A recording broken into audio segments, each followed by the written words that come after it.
Tenía 57 años el día que recibí esa confesión. Mi hermana estaba sentada frente a mí, en la misma mesa donde habíamos tomado café juntas durante décadas, y las palabras que salieron de su boca destruyeron todo lo que yo creía saber sobre mi vida. Lloró, suplicó perdón, me dijo que ya no podía seguir cargando con ese peso, y yo me quedé paralizada, sintiendo cómo todo mi mundo se derrumbaba como un castillo de arena. Lo que ella me confesó ese día cambió para siempre la forma en que veo mi pasado, pero también abrió una puerta que creí cerrada para siempre. Porque justo cuando pensé que ya no me quedaban fuerzas para seguir adelante, apareció él. Un hombre que había guardado un secreto durante 30 años. Un secreto que me devolvió la fe en el amor cuando más lo necesitaba. Mas antes me gustaría mucho saber desde dónde nos escucha hoy. Cuénteme en los comentarios de qué ciudad o país me acompaña. Cada historia que llega hasta ustedes lleva un pedacito de mi corazón. Mi nombre es Patricia Morales y nací en Puebla, México, en el barrio de Analco, ese rincón antiguo de la ciudad donde las calles todavía son de empedrado y las casas conservan sus fachadas coloniales pintadas de colores suaves, azul cielo, amarillo ocre, rosa mexicano. Nuestra casa era de adobe, con ventanas de madera verde que chirriaban cada vez que llovía, y un patio central lleno de macetas con geranios rojos y bugambilias fucsia que mi madre cuidaba con devoción. El aroma de esa casa es algo que nunca podré olvidar. En las mañanas olía a café de olla con canela y piloncillo, mezclado con el olor del comal caliente donde mamá preparaba las tortillas. Los domingos, cuando hacía mole, toda la cuadra se impregnaba de ese perfume dulce y picante que hacía que los vecinos se asomaran por las ventanas preguntando cuándo estaría listo. Crecí en una familia de clase trabajadora. Papá se llamaba Aurelio y trabajaba en una ferretería del centro histórico, cerca del Zócalo. Salía de casa cuando el cielo aún estaba oscuro, caminando por las calles silenciosas mientras las campanas de la catedral anunciaban la primera misa del día. Regresaba cuando ya había caído la noche, con las manos manchadas de pintura y aceite, los dedos ásperos de tanto cargar cajas de clavos, tornillos y herramientas. Mi madre se llamaba Rosa. Era una mujer pequeña pero fuerte, con el cabello negro siempre recogido en un chongo apretado y manos que nunca paraban de trabajar.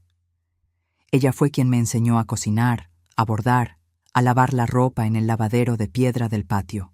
Me enseñó las recetas que su madre le había enseñado a ella.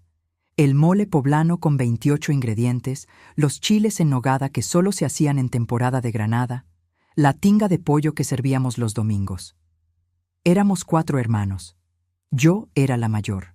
Después venía Beatriz, 2 años menor que yo, con su cabello largo y brillante que parecía seda negra cuando le daba el sol. Luego Roberto, el único varón, que nació con un problema en la cadera que lo hizo cojear ligeramente toda su vida. Y finalmente, Armando, el bebé de la familia, con sus ojos enormes color café y esa risa contagiosa que alegraba la casa. Cuando yo tenía 14 años, en febrero de 1982, mi vida cambió para siempre. Mamá enfermó de un dolor en el estómago que al principio pensamos que era algo pasajero. Pero el dolor no se fue. Cada día empeoraba más. Para cuando finalmente la llevamos al hospital, ya era demasiado tarde. Los doctores dijeron que era cáncer avanzado. Le dieron 3 meses de vida. Murió en 6 semanas. Recuerdo ese día como si fuera ayer. Era martes de carnaval. Afuera, las comparsas pasaban por las calles tocando música, la gente gritaba y reía, los niños corrían con máscaras de colores. Y adentro de nuestra casa, mamá daba su último suspiro en la cama que compartía con papá, rodeada de veladoras y el olor penetrante del incienso que la vecina había traído. Yo sostuve su mano mientras se iba. Sentí cómo sus dedos, siempre tan cálidos, se fueron enfriando poco a poco. La vi cerrar los ojos por última vez. Y en ese momento, algo dentro de mí también murió. La niña que había sido Patricia se quedó en esa habitación junto con el cuerpo de mi madre, porque desde ese día tuve que convertirme en la madre de mis hermanos. Beatriz tenía 12 años y no paraba de llorar. Roberto tenía 9 y se quedó mudo durante semanas, sin hablar con nadie. Armando apenas tenía 7 años y no entendía por qué mamá no despertaba. Papá estaba destrozado. Lo vi envejecer 10 años en una sola noche. Sus hombros se encorvaron bajo el peso de la tristeza y sus ojos perdieron ese brillo que tenían cuando miraba a mamá preparando la comida. Me tocó a mí levantarme antes del amanecer para hacer el desayuno. Me tocó a mí preparar los uniformes escolares, plancharlos con la plancha pesada de hierro que calentábamos en la estufa. Me tocó a mí trenzar el cabello de Beatriz cada mañana, aunque mis dedos torpes tardaran el doble de lo que tardaban los de mamá. Dejé de ir a las fiestas de mis amigas. Dejé de soñar con estudiar una carrera. Dejé de ser adolescente porque no había tiempo para hacerlo.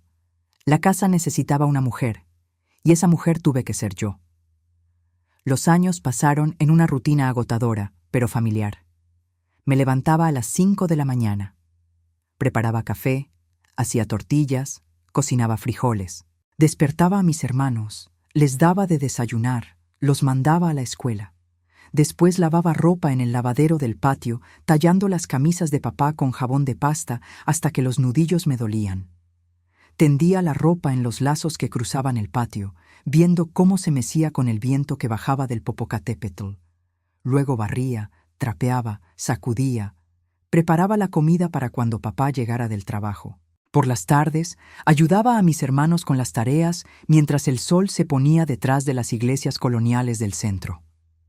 Cuando cumplí 18 años, mis amigas de la secundaria ya estaban estudiando en la preparatoria, soñando con ir a la universidad. Algunas querían ser maestras, otras enfermeras. Una de ellas soñaba con estudiar derecho. Yo las escuchaba con una punzada de envidia que trataba de esconder, sabiendo que ese camino no era para mí. Mi camino estaba en esa casa de adobe, entre el comal y el lavadero. Beatriz, en cambio, sí pudo estudiar la preparatoria, porque yo me encargué de que lo hiciera. Trabajé como costurera por las noches, bordando servilletas y manteles que después vendía en el mercado, para poder pagar sus útiles escolares y sus pasajes del autobús. Ella era inteligente, vivaz, popular. Siempre tenía amigas, siempre la invitaban a fiestas, siempre había alguien interesado en ella. Yo la veía arreglarse para salir los fines de semana, con sus vestidos bonitos y su maquillaje cuidadoso, y sentía una mezcla extraña de orgullo y tristeza. Orgullo porque mi hermana estaba teniendo la juventud que yo no tuve. Tristeza porque una parte de mí se preguntaba cómo habría sido mi vida si mamá no hubiera muerto, si yo hubiera podido elegir. Pero nunca le dije nada, nunca le reclamé. Era mi hermana menor y yo la quería. Quería que ella fuera feliz, que tuviera oportunidades, que no cargara con el peso que yo había cargado. Cuando cumplí 20 años, conocí a Fernando Rodríguez en la fiesta patronal de San José. Era septiembre, el mes de las fiestas patrias, y el barrio estaba decorado con papel picado tricolor y banderas mexicanas. Había puestos de antojitos en cada esquina, tacos de carnitas, tlacoyos, quesadillas de flor de calabaza. El aire olía a pólvora de los cohetes que estallaban cada hora, anunciando las diferentes actividades. Fernando trabajaba como electricista. Lo conocí porque papá lo contrató para arreglar la instalación eléctrica de la casa, que estaba fallando y causaba que las luces parpadearan constantemente. Él llegó un martes por la tarde, con su caja de herramientas y su overol azul marino manchado de trabajo. Era un hombre de pocas palabras, de rostro serio, pero con manos hábiles que arreglaron el problema en menos de 2 horas. Papá lo invitó a quedarse a cenar como agradecimiento. Yo serví el mole que había preparado esa mañana, con arroz rojo y tortillas recién hechas. Fernando comió en silencio, pero vi cómo me miraba de reojo mientras yo servía el agua de Jamaica en los vasos de vidrio. Antes de irse, le pidió permiso a papá para volver a visitarnos. No para arreglar nada, sino para conocerme mejor. Papá aceptó sin pensarlo mucho. Fernando parecía un hombre trabajador, responsable, de esos que no causan problemas. Durante los siguientes 3 meses, Fernando vino a visitarme cada domingo después de misa.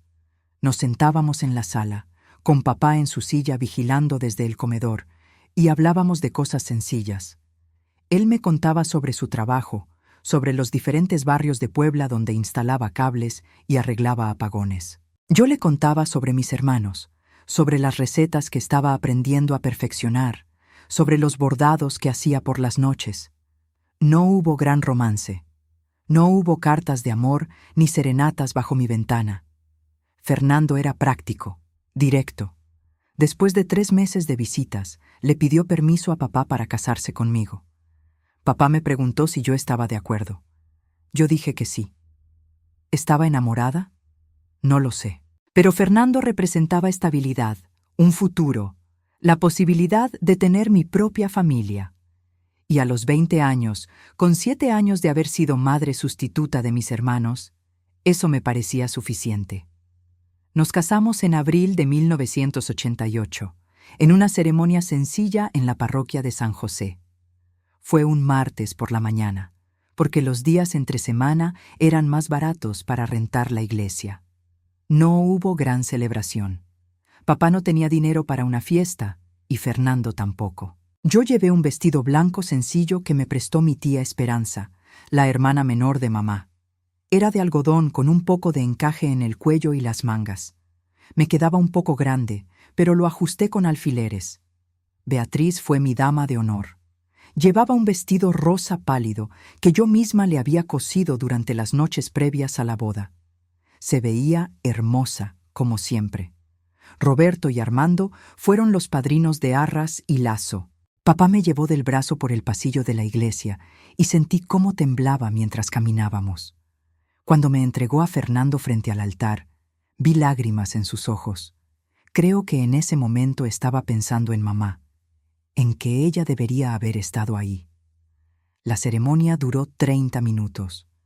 El padre Miguel, que me conocía desde niña, nos casó con palabras sencillas sobre el compromiso, la fidelidad, el amor. Cuando Fernando me puso el anillo, sus manos temblaban tanto que casi se le cae. Nos dimos un beso casto en los labios y todos aplaudieron. Después fuimos a comer a un restaurante pequeño cerca del Zócalo. Solo estábamos nosotros dos, mi familia, y los padres de Fernando que habían venido desde Cholula. Comimos mole, bebimos agua de horchata, cortamos un pastel pequeño de 3 leches que había hecho doña Chuyita, la vecina de papá.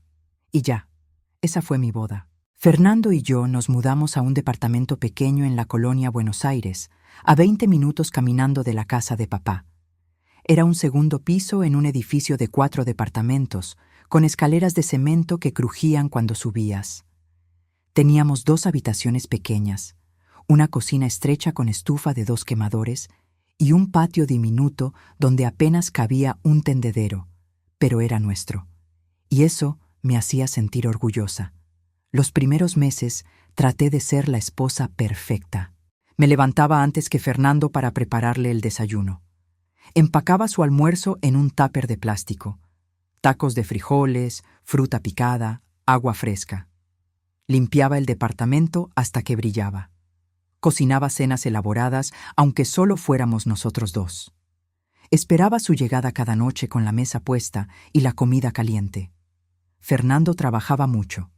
Salía a las 6 de la mañana y regresaba a las 8 o 9 de la noche, dependiendo de dónde estuviera el trabajo del día. Llegaba exhausto, oliendo a cable quemado y sudor. Cenaba viendo las noticias en la pequeña televisión que teníamos en la sala. Se bañaba y se dormía. No hablábamos mucho. Él no era hombre de muchas palabras. Yo tampoco sabía qué decir.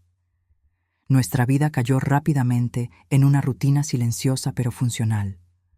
Los fines de semana íbamos a misa, visitábamos a mi papá, a veces salíamos a caminar por el Zócalo. Pero incluso en esos paseos, caminábamos en silencio, cada uno perdido en sus propios pensamientos. Cuando quedé embarazada 6 meses después de casarnos, sentí que finalmente mi vida tenía un propósito claro. Iba a ser madre. Iba a tener a alguien que realmente me necesitara. Daniel nació en mayo de 1989, en el Hospital General de Puebla. Fue un parto difícil que duró 18 horas. Recuerdo el dolor, como si mi cuerpo se estuviera partiendo en dos. Pero cuando escuché su primer llanto, cuando la enfermera lo puso sobre mi pecho y sentí su piel caliente contra la mía, todo el dolor desapareció. Fernando estaba en la sala de espera.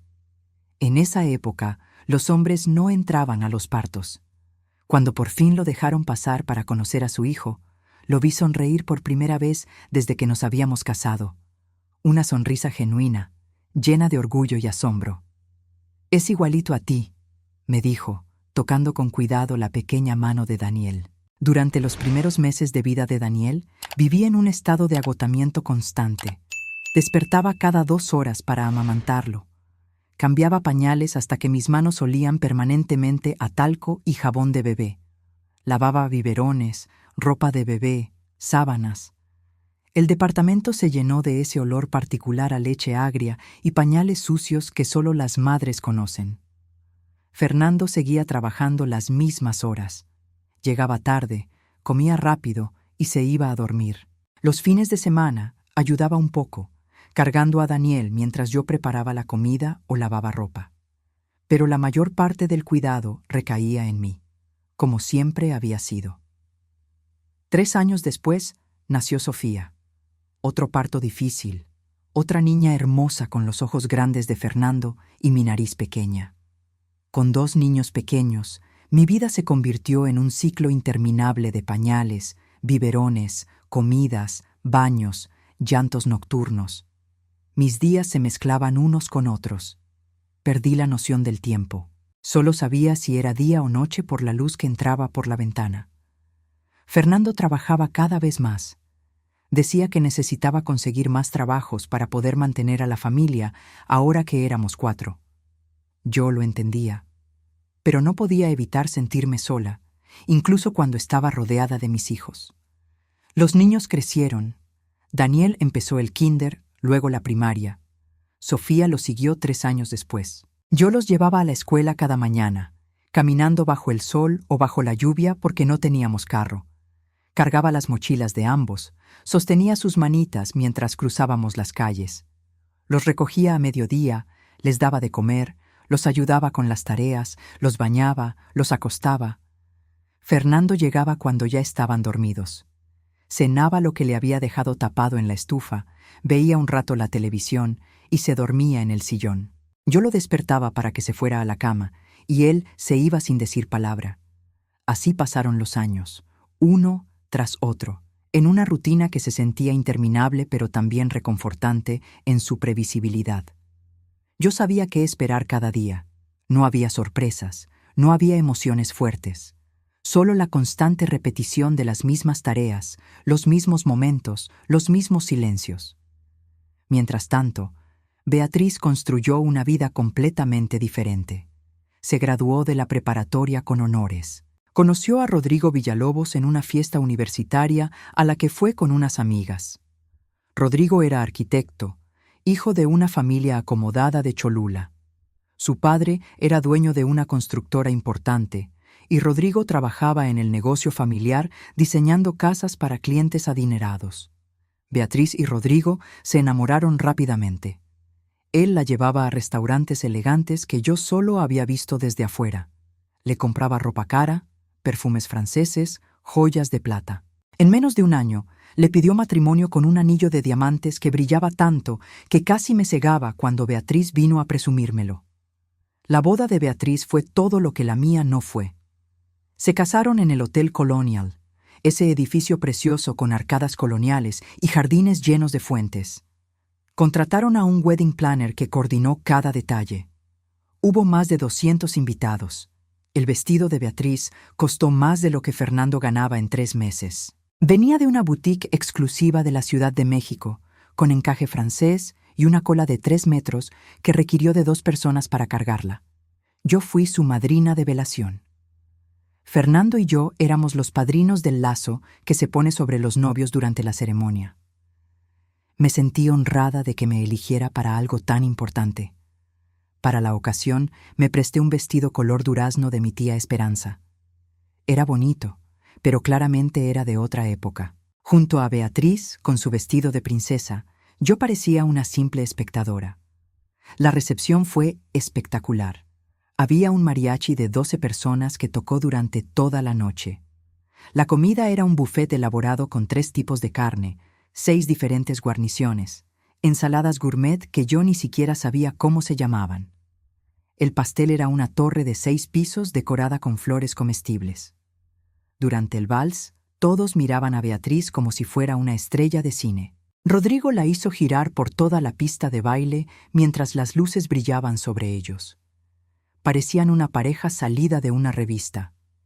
Yo estaba sentada en una mesa del fondo, sosteniendo a Daniel en mi regazo porque estaba inquieto y molestando a los demás invitados. Sofía se había quedado en casa con mi suegra porque era muy pequeña para estar en una fiesta hasta tan tarde. Fernando estaba a mi lado, pero ni siquiera me preguntó si quería bailar. Nunca bailábamos. Vi a Beatriz lanzar el ramo al final de la noche. Un grupo de mujeres jóvenes se amontonó para atraparlo, riendo y empujándose. Yo me quedé sentada. Ya estaba casada. Ya tenía mi vida resuelta, o eso creía. Después de la boda, Beatriz y Rodrigo se mudaron a una casa hermosa en la zona de La Paz, una de las zonas más exclusivas de Puebla. La casa tenía 3 pisos, 5 habitaciones, un jardín enorme con pasto perfectamente cortado y una fuente en la entrada. Tenían 2 coches, una empleada doméstica que iba 3 veces por semana y hasta un jardinero que mantenía las plantas. A pesar de la diferencia abismal entre nuestras vidas, Beatriz nunca dejó de visitarme. Venía al menos una vez a la semana, siempre trayendo algo: pan dulce de la Esperanza, la panadería más cara del centro, tamales de Doña Chuyita, a veces una blusa o un suéter que ya no usaba, pero que sabía que a mí me serviría. Nos sentábamos en el patio de la casa de papá, porque para entonces Fernando y yo nos habíamos mudado ahí. Papá murió cuando Daniel tenía 5 años, de un infarto fulminante mientras trabajaba en la ferretería. Me dejó la casa del barrio de Analco en su testamento. Fernando y yo decidimos mudarnos ahí porque era más grande que nuestro departamento y no tendríamos que pagar renta. En ese patio, bajo la sombra del viejo árbol de limones que mamá había plantado antes de morir, Beatriz y yo tomábamos café de olla y platicábamos durante horas. Ella me contaba sobre su vida, los viajes que hacía con Rodrigo a Cancún, a Puerto Vallarta, incluso a Europa una vez. Me mostraba fotos de playas paradisíacas, de hoteles lujosos, de comidas exóticas que yo ni siquiera podía pronunciar. Yo le contaba sobre mis hijos, sobre cómo Daniel había ganado un premio en la escuela por su proyecto de ciencias, sobre cómo Sofía había aprendido a hacer trenzas francesas y ahora me las hacía a mí, sobre la nueva receta de chiles en nogada que había perfeccionado. Beatriz siempre me escuchaba con atención, me hacía preguntas, se reía con mis anécdotas, me abrazaba al despedirse y me decía cuánto me quería. Yo la quería profundamente. Era mi hermana, la niña cuyo cabello yo había trenzado cada mañana cuando mamá murió, la adolescente cuyos vestidos yo había cosido con mis propias manos, la mujer cuya boda había sido uno de los días más felices que recordaba. Nunca, ni en mis peores pesadillas, imaginé que durante todos esos años de café y confidencias, ella me estaba traicionando de la manera más cruel.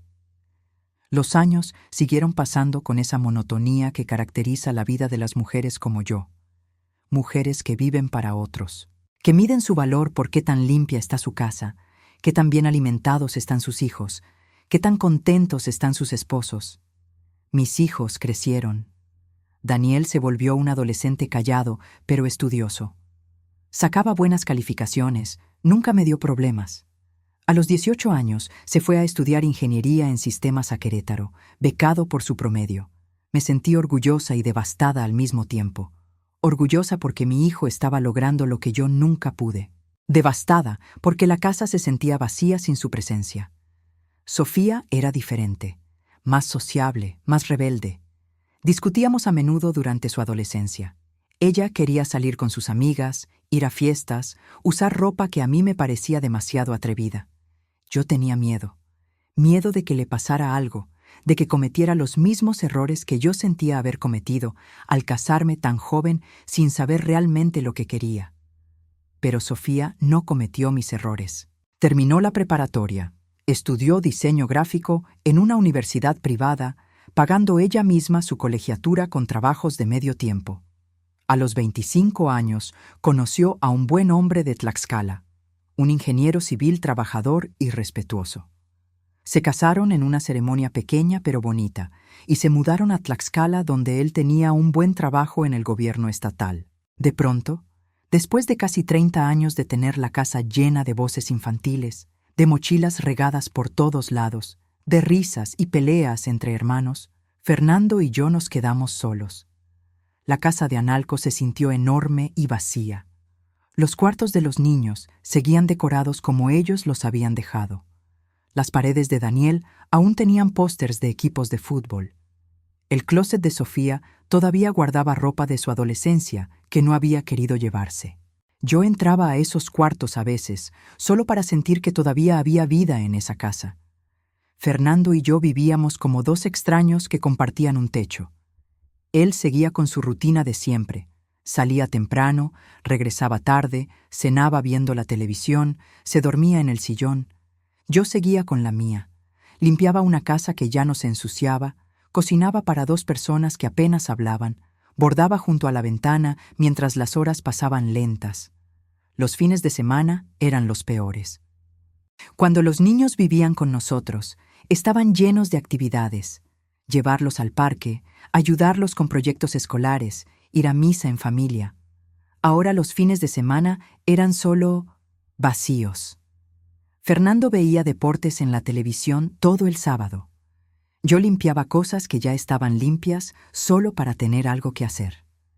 Intenté hablar con él varias veces, sentarme a su lado en el sillón y preguntarle cómo estaba, qué sentía ahora que los niños se habían ido, si acaso extrañaba cuando éramos una familia completa.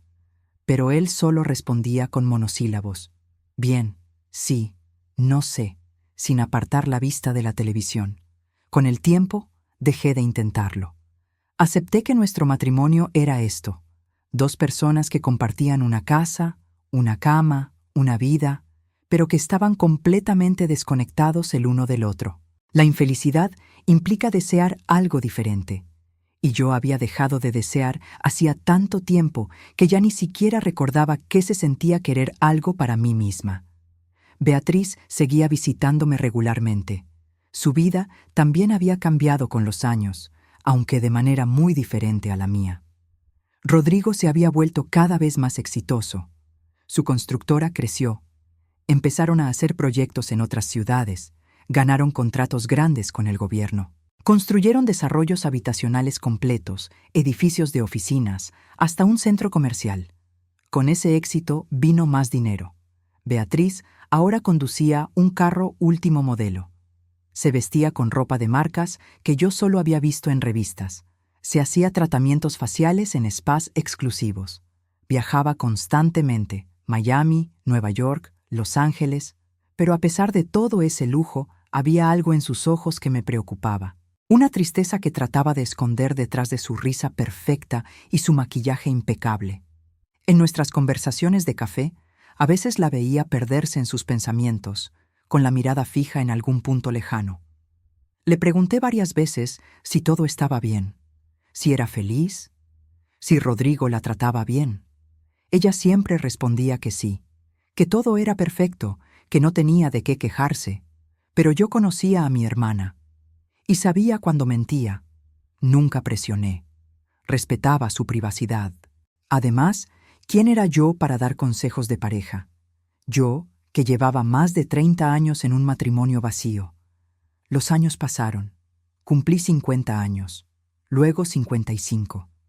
Mi cuerpo empezó a mostrar las señales inevitables del tiempo. Más canas que cabello negro, arrugas profundas alrededor de los ojos y la boca, las manos cada vez más ásperas y venosas, la cintura que se ensanchaba sin importar cuánto caminara. Cuando iba al mercado, los vendedores ya no me miraban. Cuando caminaba por la calle, era como si no existiera. Las mujeres de mi edad nos volvemos fantasmas en una sociedad que solo valora la juventud. Fernando tampoco me veía, literalmente. Podía estar parada frente a él hablándole y él miraba a través de mí, como si fuera transparente. Dejamos de compartir la cama. Él dormía en el cuarto de Daniel, yo en nuestra habitación. Ni siquiera fue una decisión consciente. Un día él dijo que roncaba y se fue al otro cuarto. Y nunca regresó. Así llegué a los 57 años, sintiendo que mi vida ya estaba escrita, que todo lo importante ya había pasado, que lo único que me quedaba era envejecer en silencio esperando el final. Y entonces llegó ese sábado de octubre que cambió todo. Era una mañana hermosa. El cielo estaba despejado, de ese azul intenso que solo se ve en Puebla después de que pasan las lluvias de septiembre. El aire olía limpio, fresco, con ese toque de humedad que quedaba en la tierra. Yo había preparado café de olla temprano, con canela y piloncillo, y estaba regando las plantas del patio cuando sonó el timbre. Era Beatriz, pero no la Beatriz impecable de siempre. Esta Beatriz tenía los ojos hinchados y rojos de llorar, el cabello sin arreglar, algo impensable en ella que siempre lucía perfecta, el rímel corrido dejando manchas negras bajo sus ojos. Las manos le temblaban mientras sostenía una bolsa de conchas de la Ideal y un frasco de cajeta. «Patricia», dijo con voz quebrada, «necesito hablar contigo». La hice pasar. Nos sentamos en la mesa de la cocina, en esa misma mesa donde habíamos desayunado juntas durante la infancia, donde mamá nos había enseñado a hacer tortillas, donde habíamos compartido tantos momentos de nuestra vida. Serví café en las tazas de porcelana blanca con flores azules que habían sido de mamá. Le puse una concha en un platito. Ella no la tocó. Solo miraba fijamente su taza de café como si contuviera todas las respuestas del universo. «Beatriz, ¿qué pasa?», pregunté con genuina preocupación. «¿Estás enferma? ¿Es Rodrigo?». Ella levantó la mirada. Las lágrimas corrían libremente por sus mejillas. «Patricia, necesito decirte algo. Algo que debí haberte dicho hace mucho tiempo. Algo que me está matando por dentro». Mi corazón comenzó a latir más rápido. Pensé en 1000 posibilidades. Cáncer, problemas de dinero, infidelidad de Rodrigo, algún accidente. Nunca imaginé lo que vino después. Durante casi 23 años, comenzó con voz temblorosa, le he estado mintiendo a toda la familia sobre ti. El mundo se detuvo. Les dije a todos, a los tíos, a los primos, a todo el mundo, que tú me envidiabas, que siempre habías sido amargada y resentida conmigo, que me tratabas mal desde que éramos niñas. Sentí cómo el aire salía de mis pulmones. Les conté que mamá te quería más a ti, que por eso yo siempre me sentí rechazada y menospreciada en la familia. Les dije que tú hablabas mal de mí a mis espaldas, que eras celosa de mi vida, de mi casa, de mi matrimonio.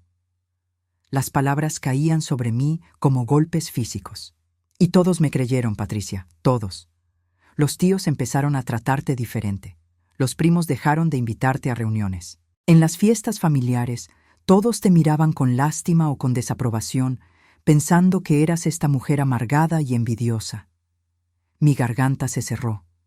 No podía hablar. «Pero hay algo más», continuó, y su voz se quebró aún más. «Algo mucho peor». Cerré los ojos, preparándome para lo que venía. Cuando papá murió, hace 23 años, dejó un dinero ahorrado. No era mucho. Unos 50,000 pesos que tenía guardados en una cuenta del banco. Papá me nombró albacea del testamento, porque yo era la que más entendía de papeleos y trámites legales, por todo el tiempo que pasaba con Rodrigo haciendo documentos de la constructora. El café se enfriaba entre mis manos. Yo no podía moverme. El testamento decía que ese dinero debía dividirse entre los 4 hermanos, tú, yo, Roberto y Armando. 12,500 pesos para cada uno. No era una fortuna, pero era algo. Era el último regalo de papá para nosotros. Beatriz se cubrió el rostro con las manos. «Pero yo les dije a todos que no había dinero, que papá había muerto sin dejar nada más que la casa, Y como yo era la albacea, como yo era la que tenía todos los documentos, nadie cuestionó nada. Las lágrimas comenzaron a rodar por mis mejillas sin que pudiera detenerlas. Me quedé con todo ese dinero, Patricia, los 50,000 pesos completos, y los usé para remodelar mi cocina, para comprar esos gabinetes de madera importada que tanto te gustaron cuando los viste, para poner el piso de mármol, para todo eso. El silencio que siguió fue absoluto. Solo se escuchaba el tic-tac del reloj de pared y el canto distante de un pájaro en el patio. ¿Por qué? Logré susurrar finalmente, aunque mi voz sonaba rota, irreconocible. Beatriz sollozó. Porque era fácil. Porque siempre fuiste la fuerte, la que podía con todo, la que no necesitaba nada. Todos en la familia te veían como esta mujer de hierro que nunca se quejaba, que nunca pedía ayuda. Y yo quería atención. Quería que me vieran a mí. Quería ser la víctima, la que necesitaba protección y compasión. Pero yo no era fuerte, dije, y mi voz se quebró. Solo estaba tratando de sobrevivir, de mantener a la familia unida después de que mamá murió, de hacer lo que se esperaba de mí. Lo sé, lloró Beatriz. Lo sé ahora, pero en ese entonces solo pensaba en mí, en cómo me sentía yo, en lo que yo necesitaba. ¿Y ahora?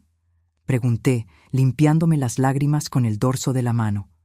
¿Por qué me lo dices ahora, después de 23 años? Beatriz respiró profundo. Porque Rodrigo me dejó. Hace 3 meses. Se fue con su secretaria, una mujer 20 años menor que yo. Me dejó sin nada, Patricia. La casa estaba a su nombre, los coches, todo.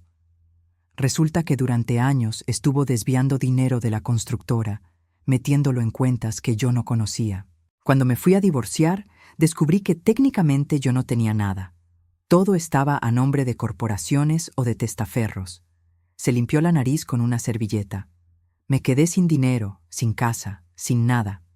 Tuve que mudarme a un departamento pequeño que renté con lo poco que me quedaba. Y en medio de toda esa devastación, me di cuenta de algo. Todo lo que construí en mi vida estaba podrido desde el principio. Estaba basado en mentiras, en traiciones, en pisotear a la única persona que siempre me cuidó y me quiso sin esperar nada a cambio. Ya no puedo cargar con esta culpa, sollozó. Por eso vine, para decirte la verdad, para pedirte perdón, aunque sé que no lo merezco. Me quedé sentada, inmóvil, tratando de procesar todo lo que acababa de escuchar. 23 años de mentiras. 23 años en los que mi propia familia me había visto como una villana, como una mujer amargada y envidiosa. Y todo por las mentiras de mi hermana, el dinero de papá, ese dinero que él había ahorrado con tanto esfuerzo, trabajando dobles turnos en la ferretería, negándose a sí mismo cualquier lujo. Ese dinero que debía haber sido para los 4 hermanos. 12,500 pesos que en ese momento habrían significado tanto para mí. Podría haber arreglado el techo de la casa que goteaba cada temporada de lluvias. Podría haber comprado uniformes nuevos para mis hijos en lugar de remendarles los que ya tenían. Pero sobre todo, lo que más me dolía era la traición. Durante todos estos años, mientras yo cuidaba a Beatriz, mientras la escuchaba, mientras la consolaba en sus momentos difíciles, ella estaba destruyendo mi reputación a mis espaldas. Me levanté de la mesa. Mis piernas temblaban, pero logré mantenerme en pie. Caminé hacia la puerta y la abrí. «Vete», dije con voz tranquila pero firme. «Por favor, Beatriz, vete. Patricia, por favor, escúchame. Vete». Mi voz salió más fuerte de lo que pretendía. Beatriz se sobresaltó. Nunca me había escuchado gritar. Se levantó lentamente, tomó su bolso y caminó hacia la puerta. Cuando pasó junto a mí, trató de tocarme el brazo. «Lo siento tanto». Me aparté de su tacto como si quemara. Ella salió. La vi caminar hacia su coche, un modelo viejo y oxidado que reemplazaba a los lujosos vehículos que solía conducir. La vi subirse, arrancar el motor y alejarse por la calle empedrada. Cuando el coche desapareció al final de la calle, cerré la puerta, y entonces, solo entonces, me dejé caer. Mis piernas cedieron y me desplomé contra la puerta, deslizándome hasta quedar sentada en el piso. El llanto salió de lo más profundo de mi ser. No era un llanto delicado, era un aullido de dolor, de rabia, de años de aguantar en silencio. Lloré por la niña de 14 años que tuvo que convertirse en madre demasiado pronto. Lloré por la joven que nunca pudo estudiar porque tenía que cuidar a sus hermanos. Lloré por la esposa en un matrimonio sin amor. Lloré por la madre cuyos hijos crecieron y se fueron. Lloré por la mujer de 57 años que acababa de descubrir que durante 23 años su propia familia la había visto como un monstruo. Y lloré por Beatriz, por la hermana que creí conocer, por la complicidad que pensé que teníamos, por todas esas tardes de café que ahora estaban contaminadas con la certeza de su traición. No sé cuánto tiempo estuve ahí, sentada en el piso junto a la puerta. Pudo haber sido 1 hora o 3. El sol se movió en el cielo y la luz cambió en la sala. Mis lágrimas finalmente se secaron, dejándome con una sensación de vacío absoluto. Cuando finalmente logré levantarme, caminé hacia mi habitación. Me acosté en la cama sin quitarme la ropa. Miré el techo, contando las grietas que se habían formado con los años, y me pregunté cómo seguir adelante cuando sentía que todo lo que creía saber sobre mi vida era una mentira. Fernando llegó esa noche tarde, como siempre. No notó que había estado llorando. No preguntó cómo había estado mi día. Cenó lo que le dejé tapado, vio la televisión y se fue a dormir a su cuarto. Yo me quedé sentada en la sala, en la oscuridad, escuchando los sonidos de la noche en Analco. Los perros ladrando a lo lejos, las campanas de la iglesia marcando las horas, el viento meciendo las hojas del árbol de limones en el patio.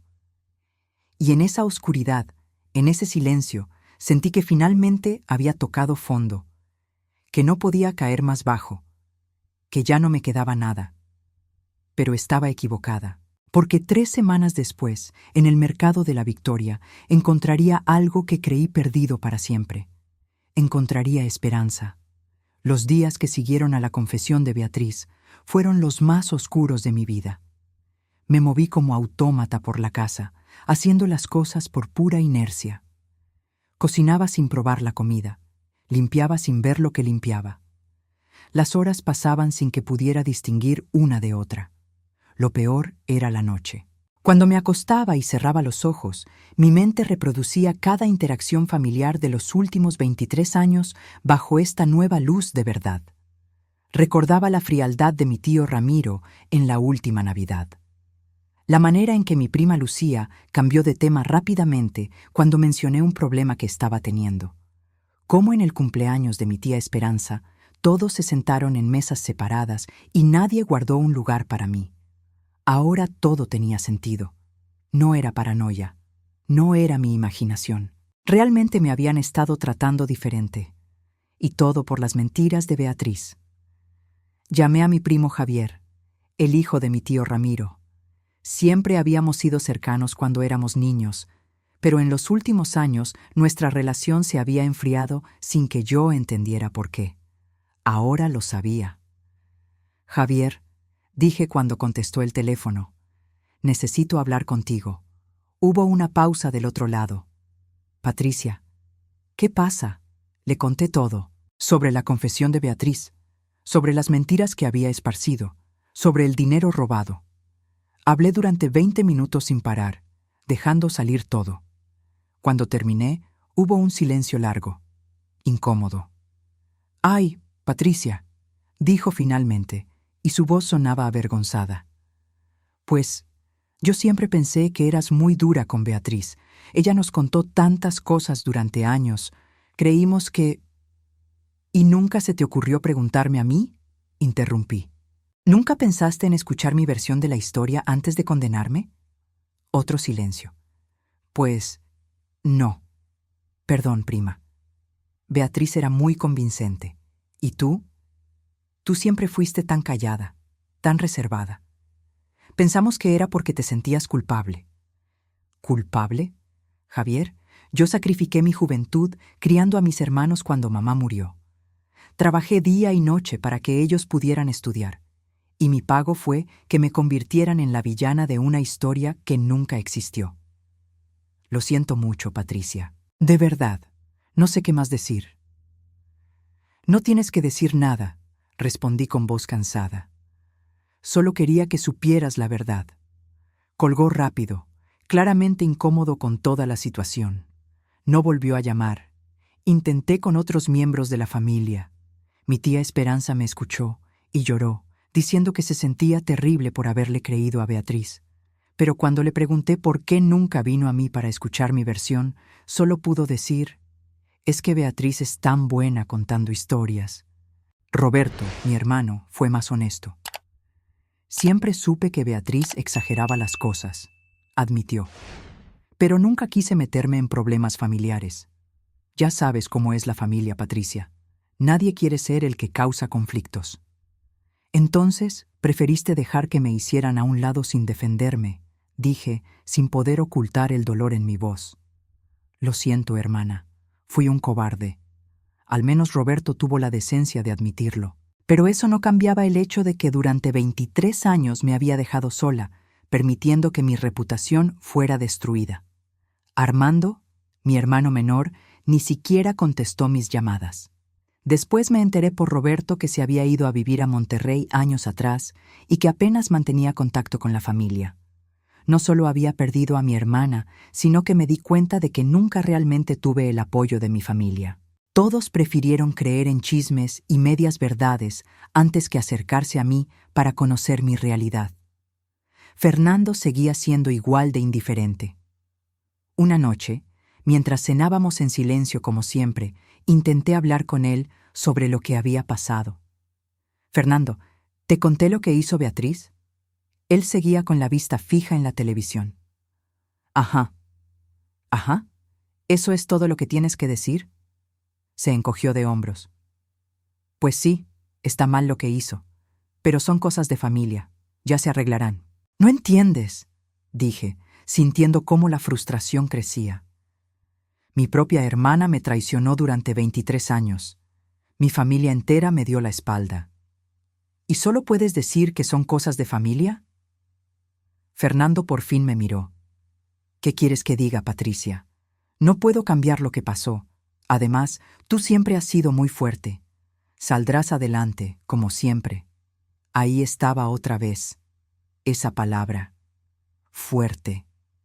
Como si ser fuerte significara que no necesitaba apoyo, comprensión, un abrazo siquiera. «No soy fuerte, Fernando», dije con voz quebrada. «Solo he estado sobreviviendo. Hay una diferencia». Él volvió a la televisión. «Bueno, pues sigue sobreviviendo entonces». Esa noche lloré en mi habitación, con la almohada tapándome la boca para que Fernando no me escuchara, aunque probablemente no me hubiera escuchado de todas formas. 3 semanas después de la confesión de Beatriz, un martes por la tarde, decidí ir al mercado de la Victoria. Necesitaba salir de la casa. Las paredes empezaban a asfixiarme. Necesitaba aire, movimiento, la distracción de la vida cotidiana. Me puse mi rebozo azul marino, el que había sido de mamá y que yo usaba desde hacía años. Tomé mi bolsa de manta y salí a caminar. Era un día hermoso de octubre. El cielo estaba despejado, el sol tibio pero no agresivo. Las calles de Analco estaban tranquilas, con vecinos barriendo sus entradas y regando las plantas que colgaban de los balcones. Llegué al mercado alrededor de las 3 de la tarde. A esa hora había menos gente que en las mañanas, cuando las amas de casa van a hacer la compra del día. Me gustaba este horario tranquilo. Podía caminar entre los puestos sin prisa, eligiendo con calma las verduras, saludando a las vendedoras que me conocían desde hace años. Estaba en el puesto de doña Chuyita, eligiendo jitomates para hacer salsa, cuando escuché una voz detrás de mí. «¿Patricia?» No era la voz en sí misma. Era algo en el tono, algo que me hizo detenerme con el jitomate suspendido en mi mano. Era una voz conocida, pero lejana, como un eco de otro tiempo. Me volteé lentamente, y ahí estaba él. Alberto Mendoza. No lo había visto desde la secundaria. 32 años, más de 3 décadas. Alberto había sido el chico callado de mi clase, el que siempre se sentaba hasta atrás, con libros gruesos que leía durante los recreos mientras los demás jugábamos. Era delgado, con lentes grandes que constantemente se resbalaban por su nariz, y una sonrisa tímida que solo mostraba cuando le hablaban directamente. Yo lo recordaba con cariño. Había sido amable conmigo durante esos años difíciles después de la muerte de mamá. Me prestaba plumas cuando olvidaba las mías. Me explicaba las tareas de matemáticas que no entendía. Una vez, cuando un grupo de chicos se burlaron de mi vestido remendado, él fue el único que me defendió. El hombre que tenía frente a mí ya no era ese adolescente flaco. Era un hombre de casi 60 años, con cabello completamente canoso, pero abundante, peinado hacia atrás. Tenía arrugas profundas alrededor de los ojos color miel, pero eran arrugas de alguien que había sonreído mucho en su vida. Ya no usaba lentes, o al menos no en ese momento. Llevaba una camisa de lino color beige, pantalones de mezclilla oscuros y zapatos de piel gastados pero bien cuidados. En las manos sostenía una bolsa de malla con mangos manila y un pequeño ramo de claveles blancos. Alberto, susurré, sintiendo cómo algo en mi pecho se apretaba de una manera extraña. Su sonrisa se ensanchó, y en esa sonrisa reconocí al chico de 15 años que se sonrojaba cada vez que yo le pedía ayuda con la tarea. «No puedo creer que seas tú», dijo, acercándose un poco más. «Patricia Morales, después de tantos años». Doña Chuyita nos observaba desde su puesto con una sonrisa pícara, claramente disfrutando del encuentro. «¿Qué haces en Puebla?», pregunté, tratando de controlar el temblor en mi voz. No entendía por qué estaba temblando. «Regresé hace 6 meses», explicó. «Viví muchos años en Oaxaca. Trabajaba como maestro de literatura en una preparatoria allá, pero cuando me jubilé decidí volver a casa. Puebla siempre fue mi hogar. Lo extrañaba». Nos quedamos ahí parados, en medio del bullicio del mercado, simplemente mirándonos. Era extraño. No habíamos sido amigos cercanos en la secundaria, solo compañeros. Pero en este momento, mirándolo después de más de 30 años, sentí una conexión que no podía explicar. «¿Tienes tiempo para un café?», preguntó de repente. «Me encantaría ponernos al día. Si no estás ocupada, claro». Debí haber dicho que sí inmediatamente. Pero vacilé. Había algo en mi crianza, en años de ser la esposa obediente, que me hacía cuestionar si era apropiado tomar café con un hombre que no fuera mi esposo. Alberto notó mi vacilación y rápidamente agregó: «O si prefieres, podemos platicar aquí mismo. No quiero incomodarte». Su consideración rompió mi resistencia. «Un café estaría bien», dije finalmente. Fuimos a un café pequeño que estaba a 2 cuadras del mercado, en la calle 5 de Mayo. Era un lugar sencillo con paredes amarillas, mesas de madera antigua y fotografías en blanco y negro de Puebla antigua colgadas en las paredes. Olía a café recién hecho y a pan dulce. Nos sentamos en una mesa junto a la ventana. Alberto pidió 2 cafés de olla y un plato de pan de queso. Cuando llegó el café, envuelto en ese aroma de canela y piloncillo, me di cuenta de que hacía semanas que no disfrutaba realmente de nada. «Entonces», dijo Alberto removiendo su café con una cucharita pequeña, «cuéntame de tu vida. 30 años es mucho tiempo». Y así empecé a hablar. Al principio con cautela, contándole solo las cosas superficiales, que me había casado, que tenía 2 hijos ya adultos, que vivía en la casa de mi familia en Analco. Pero Alberto hacía preguntas. Preguntas genuinas, interesadas. No las preguntas superficiales de cortesía que la gente hace sin esperar realmente una respuesta. Él quería saber cómo habían sido esos años, qué había estudiado, qué me gustaba hacer. Y poco a poco, sin darme cuenta, empecé a hablar de verdad. Le conté sobre la muerte de mamá, sobre cómo tuve que dejar de ser niña para convertirme en madre de mis hermanos, sobre cómo nunca pude estudiar porque alguien tenía que cuidar la casa, sobre mi matrimonio con Fernando, que empezó sin gran pasión y había terminado en indiferencia total. Alberto escuchaba sin interrumpir, sin juzgar, sin dar consejos no solicitados. Solo escuchaba con una atención plena que hacía años nadie me daba. Cuando mencioné casualmente que Fernando y yo prácticamente vivíamos como extraños, vi algo en los ojos de Alberto. No era alegría exactamente, pero sí interés. ¿Y tú?, pregunté, tratando de desviar la atención de mi vida. ¿Qué ha sido de ti todos estos años? Alberto sonrió con nostalgia.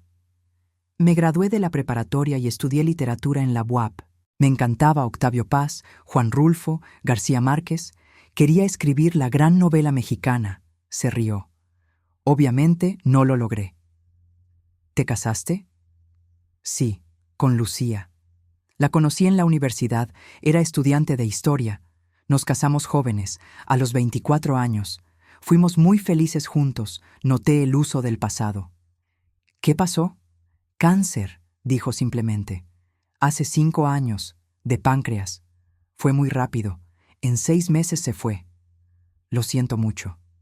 Gracias, los primeros 2 años fueron difíciles, muy difíciles. Lucía y yo no pudimos tener hijos. Así que cuando ella murió, me quedé completamente solo. Por eso seguí trabajando en Oaxaca. No podía regresar a Puebla todavía. Todo aquí me recordaba a ella. Nos conocimos en esta ciudad, tuvimos nuestra primera cita en el Zócalo, nos casamos en la iglesia de San Francisco. Tomó un sorbo de café antes de continuar. Pero hace un año cumplí 60 y me jubilé, y me di cuenta de que ya era tiempo.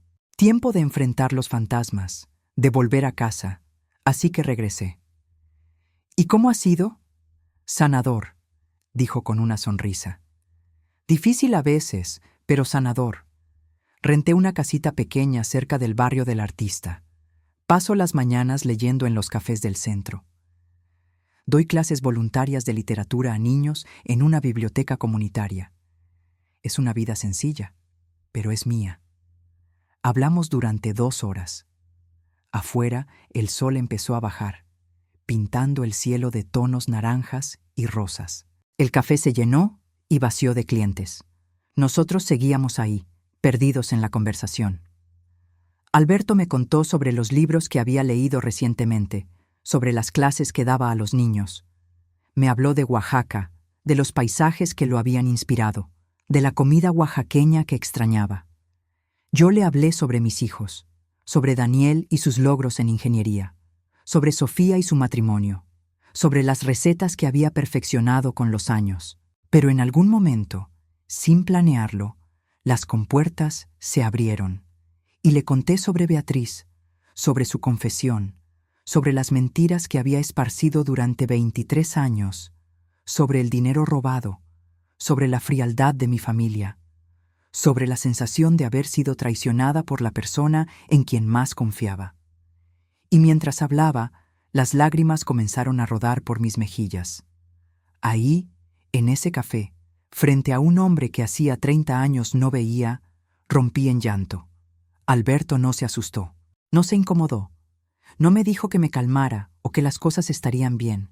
Simplemente sacó un pañuelo limpio de su bolsillo, me lo dio y esperó. Cuando finalmente pude respirar con normalidad, cuando las lágrimas se calmaron un poco, lo miré. «Perdóname», susurré. «No sé qué me pasó. No debí. No tienes que disculparte nunca por sentir», dijo con firmeza pero con voz suave. «Y menos por llorar. Las lágrimas no son debilidad, Patricia. Son prueba de que eres humana». Sus palabras me tocaron en un lugar que no sabía que existía. «Nadie me ve, Alberto», susurré. «Llevo toda mi vida siendo invisible. Para mi esposo, para mi familia, para el mundo. A veces siento que podría desaparecer mañana y nadie lo notaría». Alberto negó con la cabeza lentamente. «Yo te veo». Esas 3 palabras, tan simples, tan poderosas. «Siempre te vi, Patricia», continuó. «Desde que éramos niños en la secundaria. Veía cómo cuidabas a tus hermanos, cómo trabajabas el doble que todos nosotros, Cómo a pesar de todo siempre eras amable. Veía tu fortaleza, pero también veía tu tristeza. Y siempre quise decirte que no estabas sola. Pero era un adolescente tímido y cobarde. Nunca tuve el valor. Mi corazón latía tan fuerte que sentía que podía escucharlo. Durante todos estos años, dijo Alberto, mirándome directo a los ojos, pensé en ti, no constantemente. Tenía mi vida, mi matrimonio, mi trabajo. Pero de vez en cuando veía a una mujer en la calle con un rebozo azul y mi corazón se aceleraba pensando que podría ser tú. O leía un libro y pensaba, a Patricia le gustaría esto. O pasaba frente a la secundaria donde estudiamos y recordaba a esa chica seria de ojos tristes que me prestaba su cuaderno de historia. No podía hablar. Las palabras se habían atascado en mi garganta. Y ahora, continuó, después de 30 años, el destino nos pone aquí, en este café. En este momento exacto en que ambos estamos solos, necesitados de compañía, buscando algo. No sé qué es este algo, pero sé que quiero averiguarlo. Si tú también quieres, claro. ¿Qué estás diciendo?, susurré. Alberto tomó mi mano sobre la mesa. Fue un gesto suave, respetuoso. Sus dedos envolvieron los míos. Estoy diciendo que me gustaría volver a verte, que me gustaría conocer a la mujer en la que se convirtió aquella chica de la secundaria, que me gustaría, si me lo permites, ser tu amigo. Y tal vez algo más, con tiempo. Debía haberle retirado la mano, debía haberle recordado que estaba casada, debía haberme levantado e irme, pero no lo hice, porque por primera vez en 57 años alguien me estaba viendo, realmente viendo, y esa sensación era tan embriagadora que no podía dejarla ir. Me gustaría volver a verte, dije finalmente, con voz apenas audible. Alberto sonrió. Una sonrisa genuina que iluminó todo su rostro. ¿Mañana?, asentí. Y así comenzó todo. Desde ese día, mi vida cambió completamente. Alberto comenzó a visitarme. Al principio con cautela, consciente de que yo estaba casada, de que esto podía causar problemas. Venía 2 veces por semana, siempre por las tardes cuando Fernando estaba trabajando. Traía detalles pequeños. Pan de la panadería La Providencia, un libro que creía que me gustaría, flores frescas del mercado. Nos sentábamos en el patio, bajo la sombra del árbol de limones, y tomábamos café mientras conversábamos. Hablábamos de todo y de nada, de los libros que él leía, de las recetas que yo preparaba, de nuestros recuerdos de infancia en Puebla, de cómo había cambiado la ciudad con los años. Con Alberto descubrí que todavía tenía opiniones propias, que todavía podía reírme con ganas, que todavía existía una Patricia debajo de todas las capas de esposa, madre, cuidadora que había acumulado durante décadas. Él me preguntaba cosas que nadie me había preguntado nunca. ¿Qué pensaba sobre los personajes de los libros que me prestaba? ¿Qué opinaba sobre la vida, sobre el amor, sobre el tiempo que pasa? ¿Qué me gustaría hacer si pudiera elegir libremente, sin ataduras, sin obligaciones? Y yo descubría que tenía respuestas. Respuestas que habían estado guardadas durante años, esperando que alguien preguntara. Una tarde, mientras bebíamos café de olla, Alberto me leyó un poema de Jaime Sabines. Su voz era profunda, cálida, convirtiendo cada palabra en música. Los amorosos callan. El amor es el silencio más fino, el más tembloroso, el más insoportable. Los amorosos buscan. Los amorosos son los que abandonan. Son los que cambian, los que olvidan. Cuando terminó, me quedé callada, con las lágrimas rodando silenciosamente por mis mejillas. No eran lágrimas de tristeza, eran lágrimas de reconocimiento, de sentirme vista en esas palabras, en esa voz, en ese momento. Alberto cerró el libro y me miró. Patricia, ¿puedo confesarte algo?, asentí. Llevo 32 años enamorado de ti. Desde que teníamos 15 años y te veía entrar al salón de clases con tu uniforme siempre impecable, a pesar de que sabía que tu familia no tenía dinero.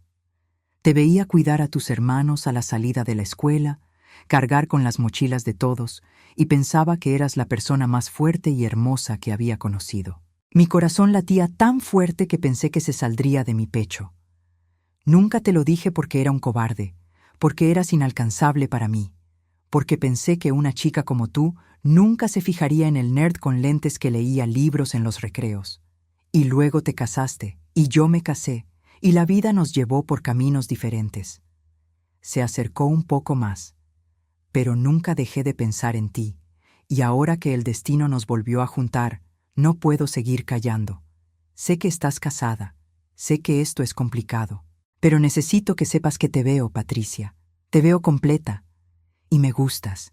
Me gustas con tus 57 años, con tus canas, con tus arrugas que cuentan historias, con tus manos ásperas de tanto trabajar. Me gustas exactamente como eres. Alberto, susurré, sin saber qué decir. No tienes que responder nada, dijo rápidamente. Solo necesitaba que lo supieras. Solo necesitaba ser honesto contigo. Pero yo sí quería responder. Por primera vez en mi vida, quería ser honesta sobre lo que sentía. Mi matrimonio terminó hace años, dije con voz temblorosa. Fernando y yo vivimos bajo el mismo techo, pero no somos esposos. No hablamos. No nos tocamos. Somos dos extraños que comparten una dirección. Y llevo tanto tiempo sintiéndome muerta por dentro que ya ni siquiera recordaba cómo se sentía estar viva. Tomé su mano. Hasta que apareciste tú. Y de repente vuelvo a sentir. Vuelvo a tener esperanza. Vuelvo a querer despertar en las mañanas. Y eso me asusta tanto como me emociona. Alberto apretó mi mano con ternura. No tengas miedo. ¿Cómo no tener miedo? Tengo 57 años, Alberto. La gente va a hablar, mi familia va a juzgarme, mis hijos. Tus hijos querrán que seas feliz, interrumpió. Y la gente siempre va a hablar. Pero Patricia, ¿cuándo vas a vivir para ti? ¿Cuándo vas a elegirte a ti misma? Esas palabras resonaron en mi pecho como campanas. Las semanas siguientes fueron las más intensas de mi vida. Alberto y yo nos veíamos casi todos los días. Caminábamos por el centro histórico, visitábamos museos que yo nunca había tenido tiempo de conocer. Nos sentábamos en el zócalo a ver pasar la gente mientras comíamos helado de leche quemada. Con él me sentía diferente. Sentía que la vida todavía tenía cosas que ofrecerme, lugares que explorar, momentos que disfrutar. Un sábado por la tarde, Alberto me llevó a la biblioteca palafoxiana. Yo nunca había entrado ahí, a pesar de haber vivido toda mi vida en Puebla. Me mostró los libros antiguos con páginas amarillentas que olían a historia. Me leyó fragmentos de textos en latín que él entendía por sus años estudiando literatura. Me explicó la arquitectura del lugar, la importancia histórica de cada sección. Y mientras caminábamos entre esos estantes centenarios, bajo esa luz dorada que entraba por las ventanas coloniales, Alberto me tomó de la mano. Fue un gesto simple, natural, como si nuestras manos hubieran sido diseñadas para entrelazarse, y no la solté. Salimos de la biblioteca tomados de la mano. Caminamos por el centro así, sin escondernos. Y sí, la gente nos miraba. Una pareja madura tomados de la mano como adolescentes. Seguramente algunos pensaron que éramos cursis, otros tal vez nos juzgaron. No me importó, porque por primera vez en mi vida estaba eligiéndome a mí misma. Esa noche, cuando llegué a casa, Fernando estaba despierto, inusualmente despierto, sentado en la sala, sin la televisión prendida, esperándome. ¿Dónde estabas?, preguntó con tono que no le había escuchado nunca. Mi corazón se aceleró. Salí a caminar. ¿A caminar? Se levantó del sillón. Patricia, son las 9 de la noche. Saliste desde las 3 de la tarde. Fui al centro, a caminar, a conocer lugares que nunca había visitado. Fernando se acercó. Su rostro mostraba algo que tardé en reconocer. Celos. La vecina, doña Lupe, te vio. Dice que andabas de la mano con un hombre, por todo el centro, como si nada. Ahí estaba, el momento que había estado temiendo y esperando al mismo tiempo. Pude haber mentido. Pude haber dicho que doña Lupe estaba confundida, que era solo un amigo, que no significaba nada. pero estaba cansada de mentir, cansada de esconderme, cansada de vivir para todos menos para mí. Es verdad, dije con voz tranquila. Su nombre es Alberto. Fuimos compañeros en la secundaria. Lo volví a encontrar hace unas semanas en el mercado. Fernando se puso rojo. ¿Y crees que está bien andar de la mano con otro hombre? ¿Qué va a decir la gente, Patricia? ¿Qué van a decir tus hijos? Algo dentro de mí se rompió, pero no de tristeza, de liberación. ¿Qué va a decir la gente?, repetí, sintiendo cómo la rabia subía por mi garganta. Fernando, ¿cuándo te has preocupado tú por mí? ¿Cuándo has preguntado cómo estoy? ¿Qué siento? ¿Qué necesito? Yo trabajo para que no te falte nada. ¡No me faltan cosas, Fernando!, grité, sorprendiéndome a mí misma. Me falta vida, me falta alguien que me vea, me falta sentirme valorada, escuchada, viva. Fernando retrocedió, claramente impactado. Nunca me había escuchado gritar. Llevo 37 años siendo tu esposa, continué, sintiendo cómo las palabras salían sin control. 37 años cocinando tu comida, lavando tu ropa, esperando que llegaras a casa. ¿Y sabes cuántas veces en estos 37 años me preguntaste cómo estaba? ¿Cuántas veces me abrazaste sin razón? ¿Cuántas veces me dijiste que me querías? Fernando se quedó callado. Ninguna, respondí por él. Ni una sola vez, Fernando. Vivimos como extraños. Dormimos en cuartos separados. No hablamos. No nos tocamos. Esto dejó de ser un matrimonio hace años. Solo que ninguno de los dos tuvo el valor de admitirlo. «¿Entonces, qué?», preguntó con voz dura. «¿Ahora vas a irte con ese viejo? ¿A tu edad vas a hacer el ridículo?». Esas palabras debieron haberme herido. Debieron haberme hecho sentir vergüenza, pero no lo hicieron. «Sí», dije con firmeza. «A mi edad, a mis 57 años, voy a elegir ser feliz. Voy a elegir estar con alguien que me ve, que me valora, que disfruta mi compañía. Y si eso es hacer el ridículo, entonces haré el ridículo con la frente en alto». Fernando me miró como si no me conociera. «Esta es mi casa», dijo finalmente. «La casa de tu padre. Lo sé. Y puedes quedarte aquí si quieres. Pero yo ya no voy a seguir fingiendo que somos un matrimonio. Ya no voy a seguir siendo invisible en mi propia vida». Pasé junto a él y me fui a mi habitación.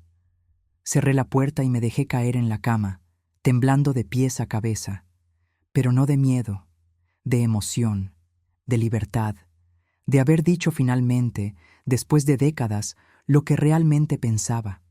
Los días siguientes fueron tensos. Fernando y yo nos evitábamos en la casa. Él salía temprano y regresaba tarde. Yo seguía con mi rutina, pero ahora con algo que me hacía sonreír. Alberto. Mis hijos se enteraron rápidamente. Fernando llamó a Daniel para quejarse de que su madre andaba con otro hombre. Daniel me llamó esa misma tarde. «Mamá, ¿es verdad?». Respiré profundo. «Sí, hijo, es verdad. Conocí a alguien que me hace sentir viva por primera vez en años». Hubo un silencio del otro lado. Esperé, con el corazón en la garganta, temiendo su reacción. «Mamá», dijo finalmente, «toda mi vida te vi sacrificarte por nosotros, por papá, por la familia, por todos menos por ti. Si encontraste a alguien que te hace feliz, yo te apoyo completamente». Las lágrimas rodaron por mis mejillas. «¿De verdad? De verdad, mereces ser feliz, mamá. Siempre lo has merecido». Sofía tuvo una reacción similar. Lloró un poco al principio, preocupada por cómo se vería ante los demás, por qué dirían sus suegros. Pero después de hablar durante horas, después de escuchar mi historia completa, me abrazó y me dijo: «Mamá, por fin te veo sonreír de verdad. No puedo estar en contra de eso. El apoyo de mis hijos me dio la fuerza que necesitaba para dar el siguiente paso». 2 semanas después de mi confrontación con Fernando, un domingo por la tarde, Beatriz apareció en mi puerta. No venía sola. Traía a Roberto, a mi tía Esperanza y a mi primo Javier. Entraron a mi casa como un jurado listo para dar su veredicto. Se sentaron en la sala con caras de preocupación. Esto era una intervención. Patricia, comenzó Beatriz con voz trémula. Toda la familia está muy preocupada por ti. Me crucé de brazos, de pie frente a ellos, sin sentarme. ¿Preocupada? Sí, intervino mi tía Esperanza. Nos enteramos de que andas con un hombre por todo Puebla, que vas a dejar a Fernando, que estás comportándote de manera inadecuada para una mujer de tu edad. Sentí cómo la rabia hervía en mi pecho. ¿Inadecuada?, repetí con voz peligrosamente tranquila. Patricia, por favor entiende, dijo Javier. La gente habla. Dicen que te ven en el centro de la mano con un señor, que te ríes como adolescente, ¿Qué? Interrumpí. ¿Que parezco feliz? ¿Eso es lo inadecuado? Beatriz se levantó. No seas así, Patricia. Solo queremos ayudarte. Sé que todavía estás molesta conmigo por lo que te confesé, pero esto no es la manera de... ¿No es la manera?, la interrumpí, sintiendo cómo algo dentro de mí explotaba.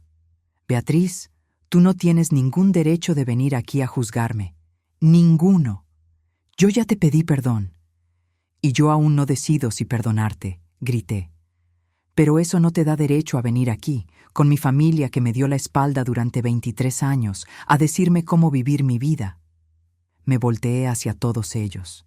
Todos ustedes, continué, con voz temblorosa de emoción.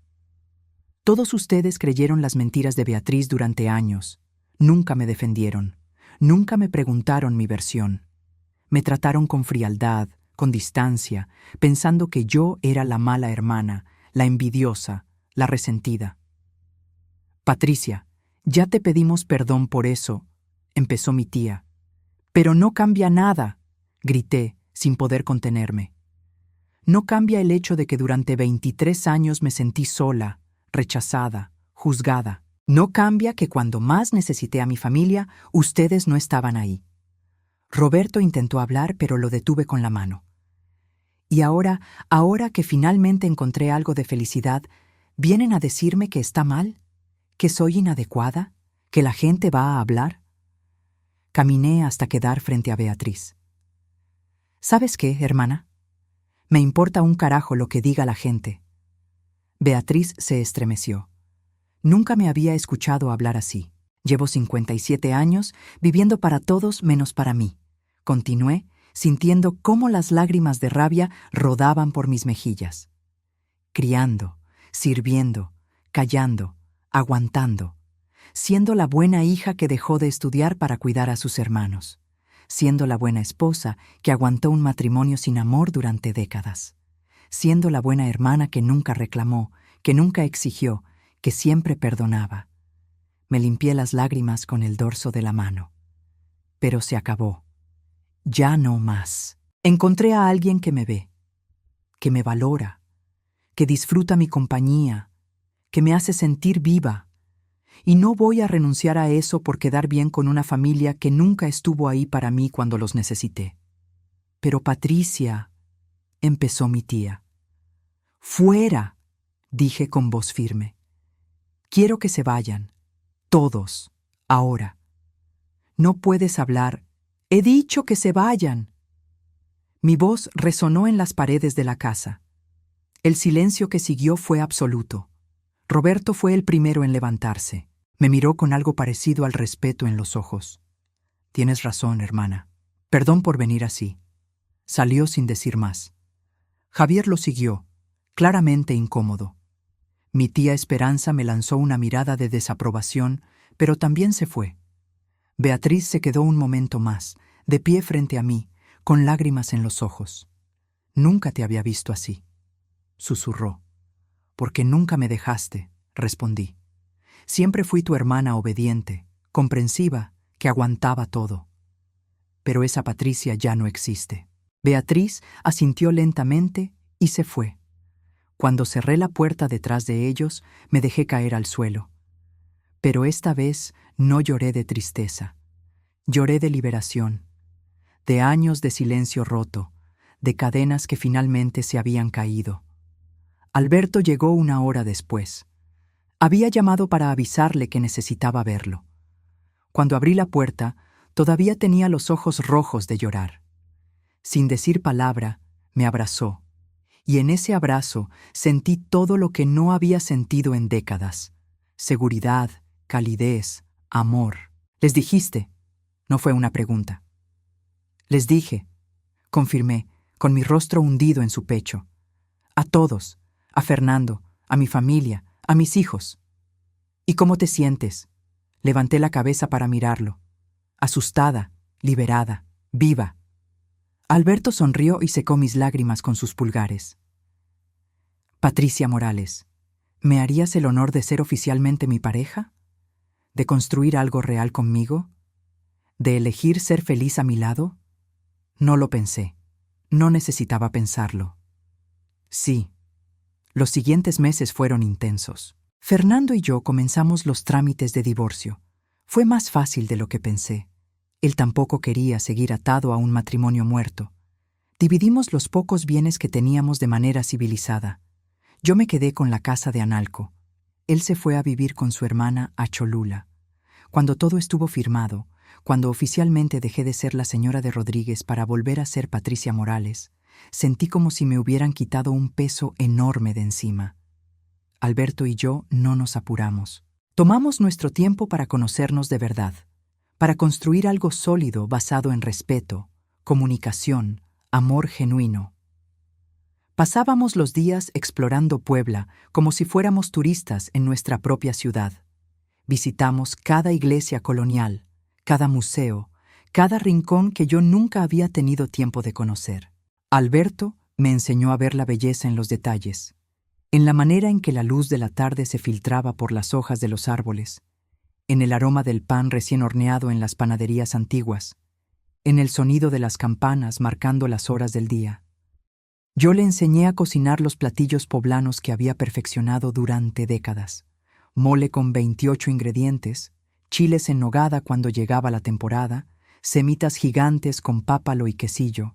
Él se convertía en mi ayudante en la cocina, picando cebolla con los ojos llorosos, moliendo el chocolate en el metate, probando cada paso del proceso.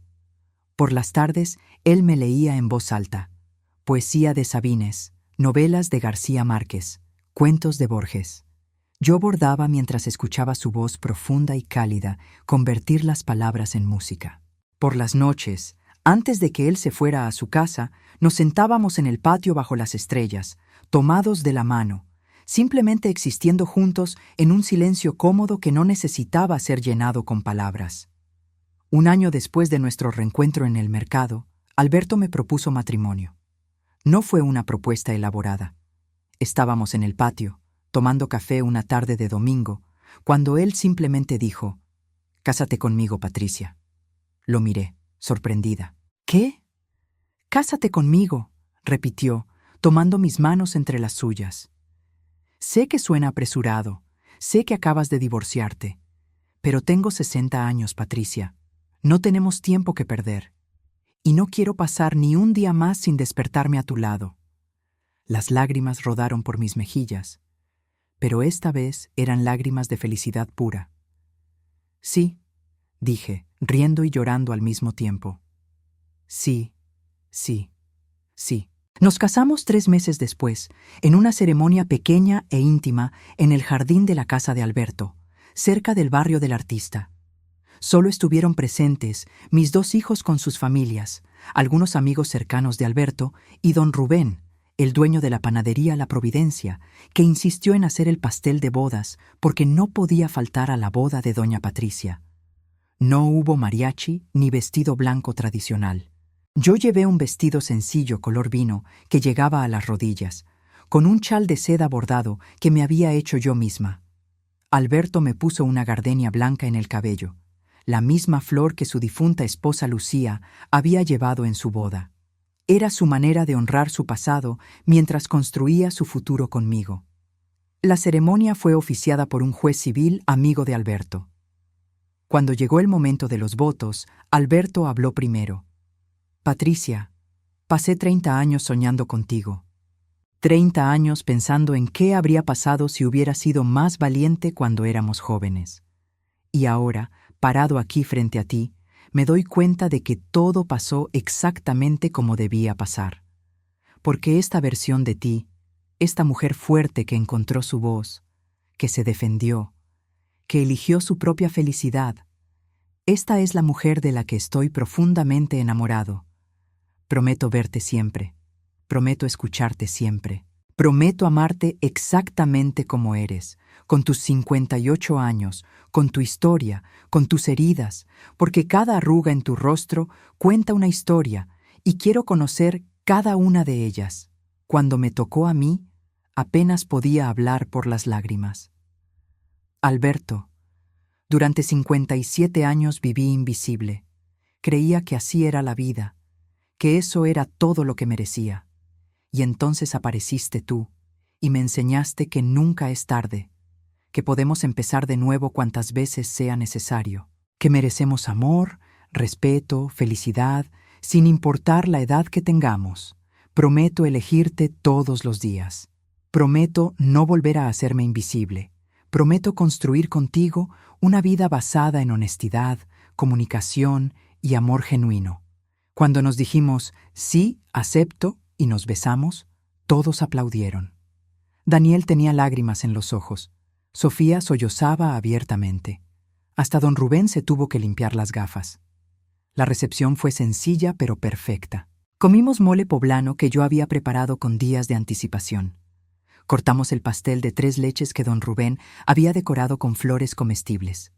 No hubo baile formal, pero alguien puso música de Armando Manzanero, y Alberto me llevó a bailar descalza sobre el pasto del jardín mientras el sol se ponía.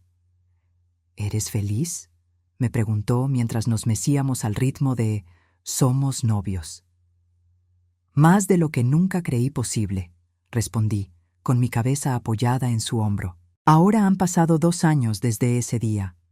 2 años de una felicidad que nunca imaginé que existiera. Alberto y yo vivimos juntos en la casa de Analco. Él trajo sus libros, sus recuerdos, su presencia que llenó cada rincón de esta casa que había estado vacía durante tanto tiempo. Convertimos el cuarto de Daniel en una biblioteca, con estantes del piso al techo llenos de libros de literatura.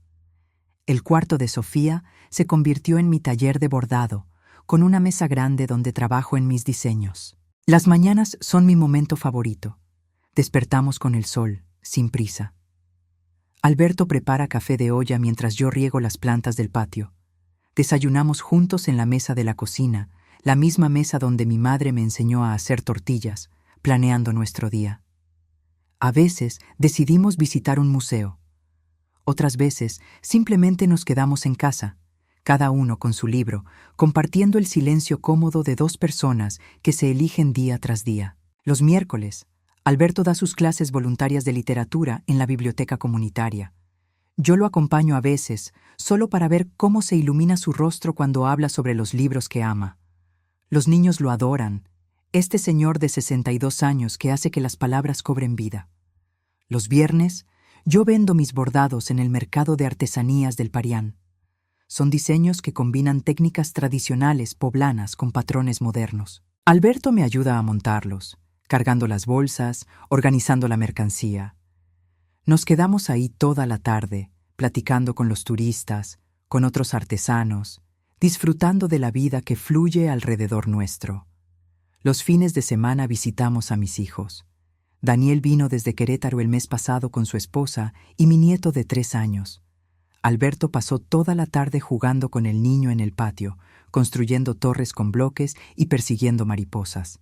Ver a ese hombre de 62 años correr detrás de mi nieto, riéndose como adolescente, me llenó el corazón de una manera que no puedo describir. Sofía viene desde Tlaxcala cada 15 días. Ahora está embarazada de su primer hijo, mi segunda nieta. Alberto y yo estamos tejiendo una cobija para el bebé, combinando sus intentos torpes con mis años de experiencia. La cobija está llena de imperfecciones, de nudos que no deberían estar ahí, de colores que no combinan perfectamente, pero es hermosa, porque fue hecha con amor. Mi relación con Beatriz sigue siendo complicada. No he podido perdonarla completamente.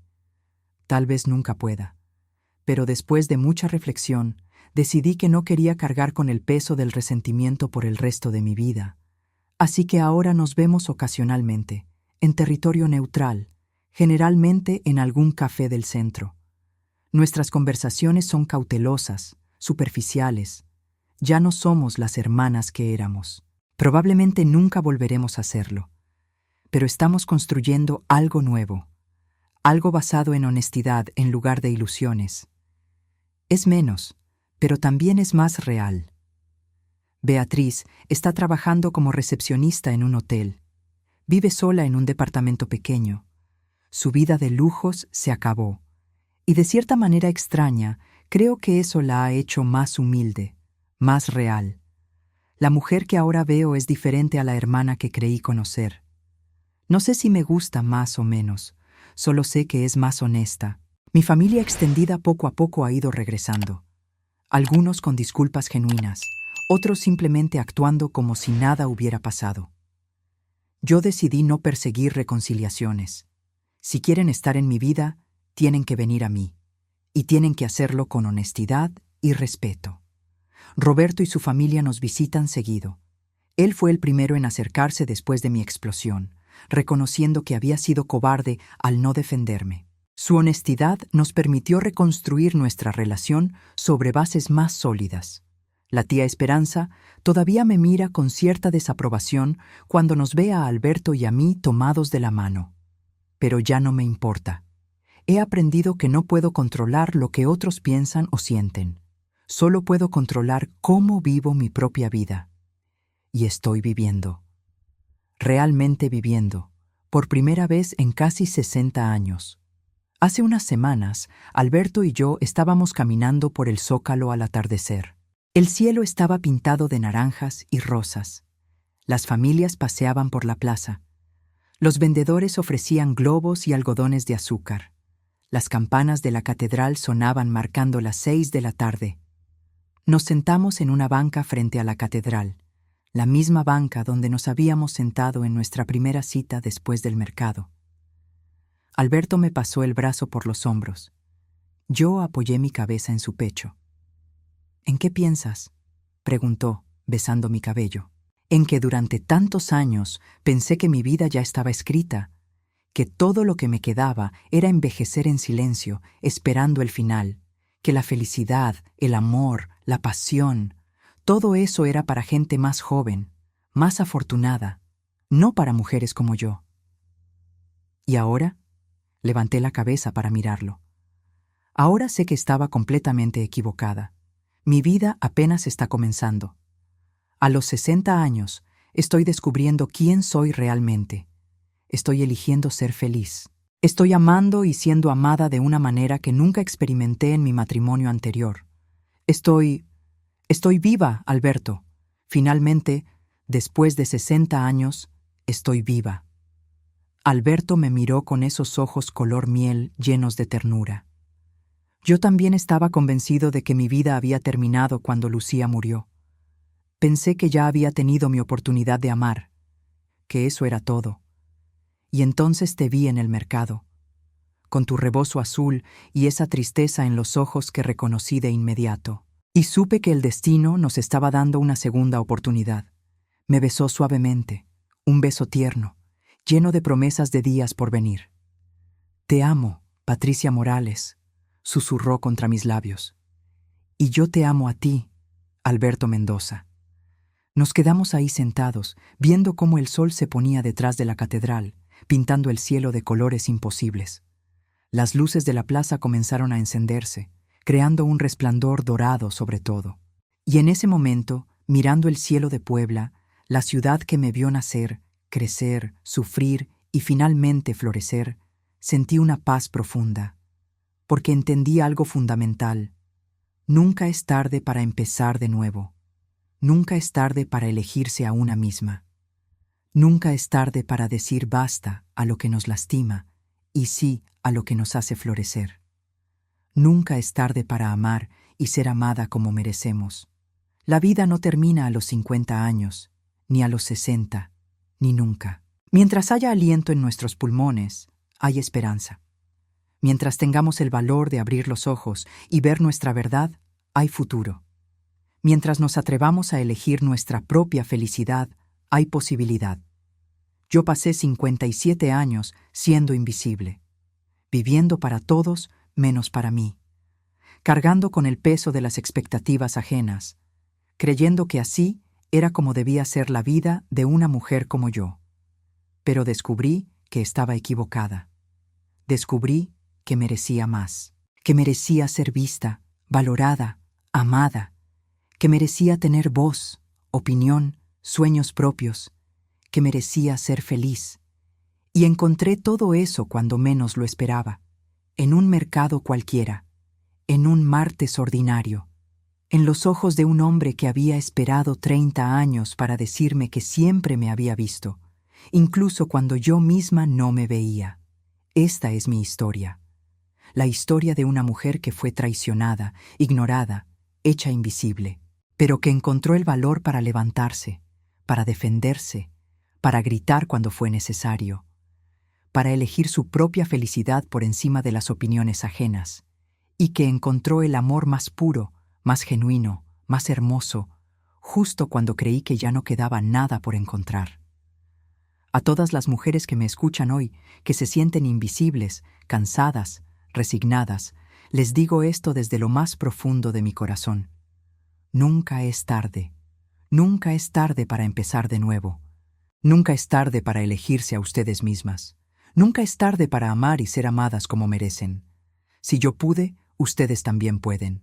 Tengo 60 años y mi vida apenas comienza.